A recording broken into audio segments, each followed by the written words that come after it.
Magandang umaga po sa inyong lahat. Kasalukuyan po akong pabalik pa lang galing sa Rojas City kaya baka hindi ho ako umabot sa ating pagtitipon. Kaya na-promise ko po kay Maricon na gagawa na lang po ako ng video tungkol sa VLE. So, ang VLE po stands for Virtual Learning Environment. At sabi nga ng infographic na gawa ni Al, it is a vital tool for a more enriching educational experience. As you already know, the UP System GE Technical Working Group, of which I and Maricon Carillo are members, have made available all learning resources for all currently offered GE courses online through our VLE. Both students and faculty have been enrolled by various means so they can have access to these resources. The setup is one VLE course per GE course, and all sections or students of that GE course will be enrolled in that single VLE course, unless the teacher requests his or her own VLE course. And currently po, the ILC has received 2 such requests. So in this case, ang ginawa po namin is we have duplicated the original VLE course, so it will contain all the resources from the GETWG, but the only participants in this duplicate course will be only that specific teacher and her or his set of students. So sila-sila lang po doon. Kasi currently, there are some GE courses where there are around 200 students. Kasi nga po, lumped up lang siya. All the sections are in that general GE course. Pwede pa po kayong mag-request. Just inform Al lang po at ILC if you would like to have your very own VLE GE course. Kasi po, if you have your very own VLE course, these are the 10 things that you can do with the VLE if you'd like to try.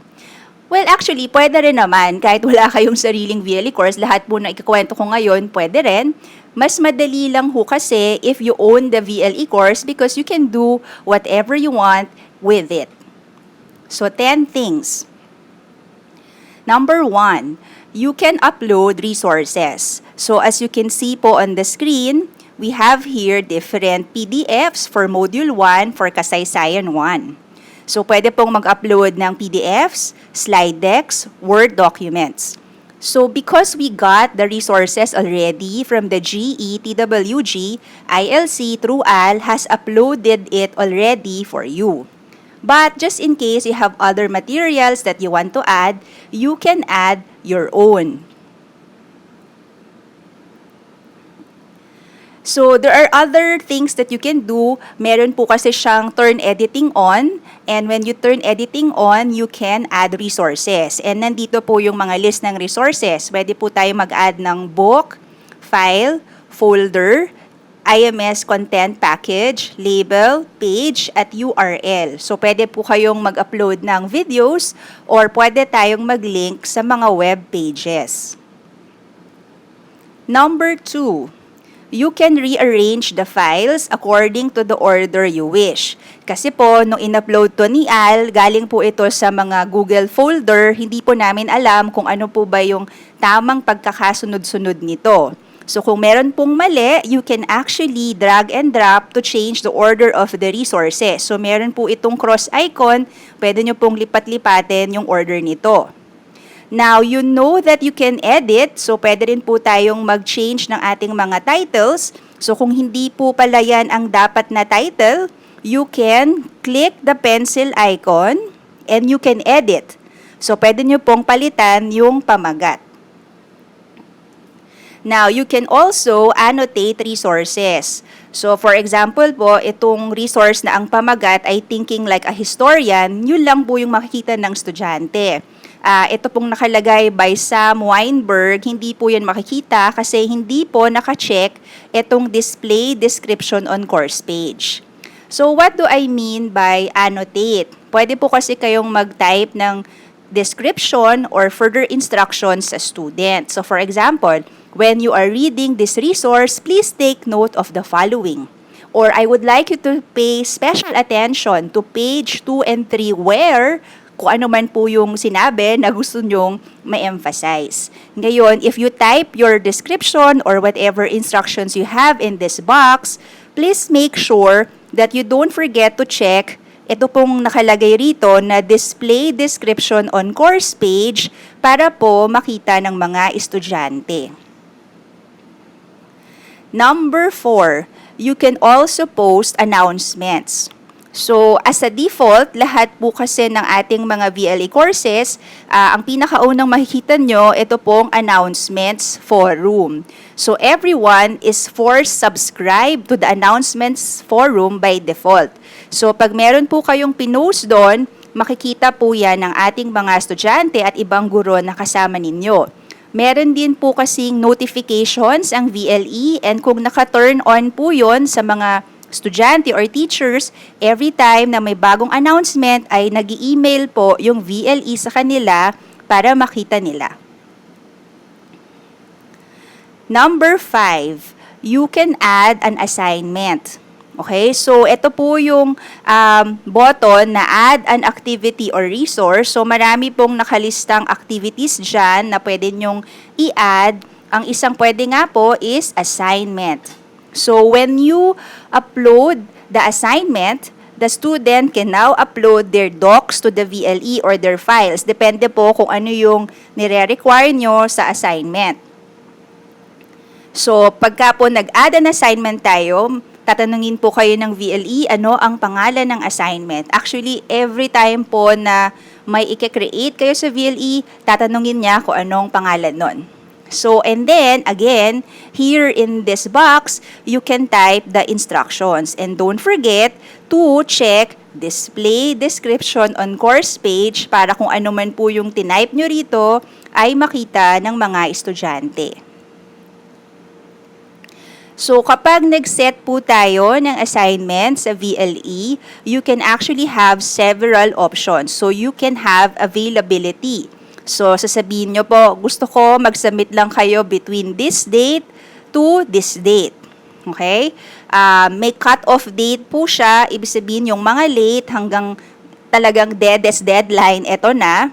And pwede rin po kayong magpa-remind sa VLE na i-grade na ang mga assignments by a certain date. Kasi it is possible to grade on the VLE, meron po siyang grade book. At yung grade book po na yon ay pwede pong ma-export as an Excel file.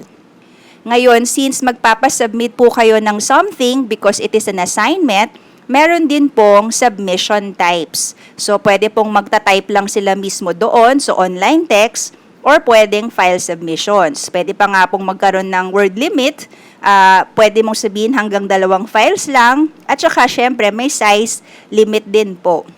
Ang manonotice nyo po, marami po tayo nitong mga question mark icons. So, pag medyo naliligaw na po kayo, hindi nyo po alam ang gagawin, click nyo lang po yung question mark icon and it will tell you what that particular option lets you do.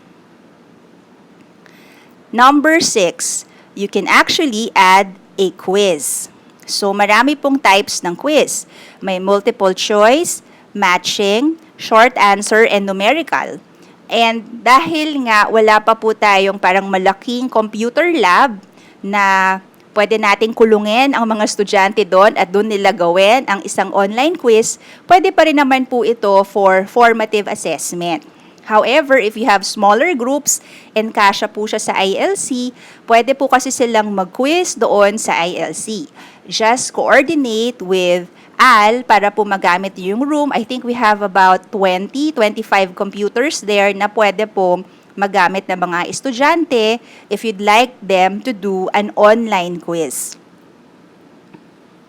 Now, the quiz, meron din po siyang options similar to the assignment. So, meron pong timing, kailan magbubukas yung quiz, kailan siya magsasara. So, pag na-late po sila, hindi na sila makakapag-quiz. May time limit din po. 1 oras lang ba? Ganon. Anong gagawin pagka tapos na yung oras? Okay? Meron pong mga options dyan. Meron din pong submission grace period. So, meron po tayong grade book tulad ng nasabi ko sa VLE. So, kung meron po tayong category na quiz, pwede nyo pong i-create yun dito. So, para hindi po siya uncategorized. At, pagka po nagbigay kayo ng quiz, yung grades nyo, papasok po siya sa ganong category. Para po mas madali na makita nyo nasaan na yung mga quiz.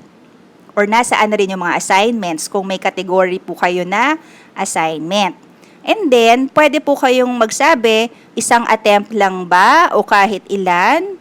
Kasi kung more than one attempt, paano yung grading? Yung highest grade ba? Mean of all attempts? Or yung unang attempt lang ang bibigyan ng grade?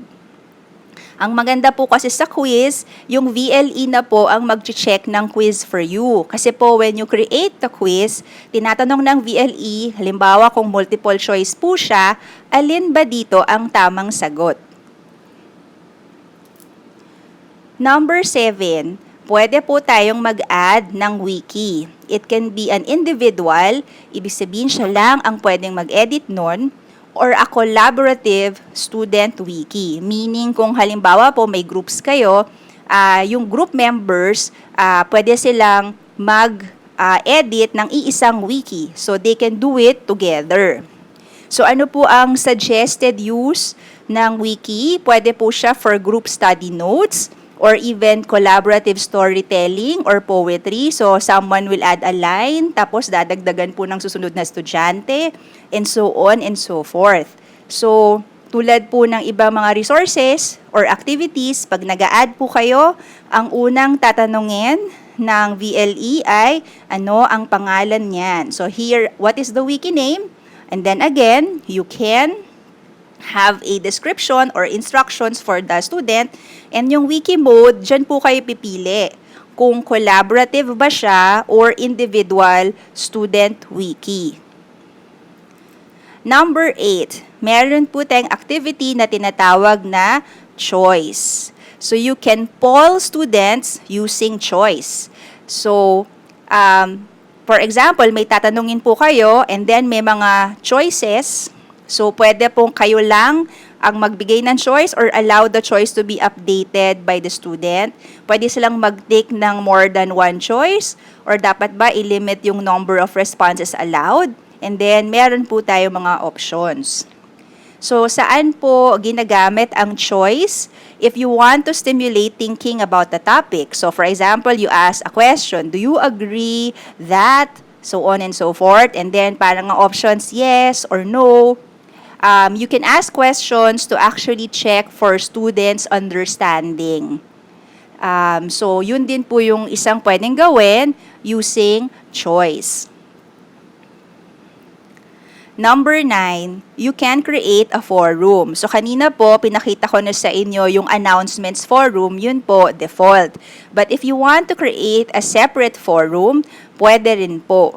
So, for example, you want to create a forum for discussion of certain course content. So, pwede po yung asynchronous. So, pag nagbukas yung estudyante, makikita niya po yung topic na pinost nyo, pwede po silang sumagot doon.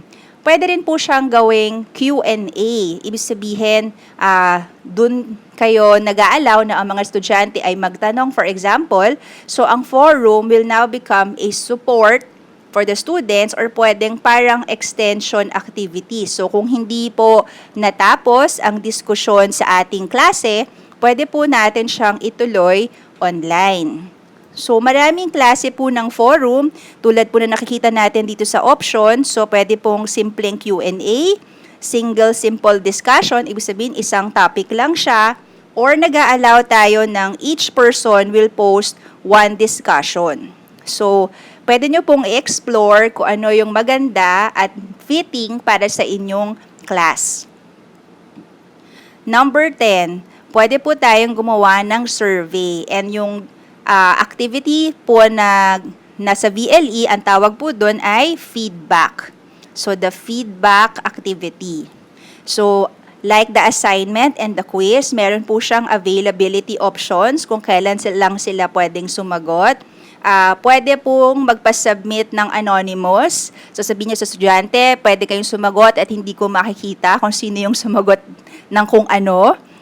Pwedeng mag-disallow ng multiple submissions. Pwede kang magpa-notify kung may nag-submit na.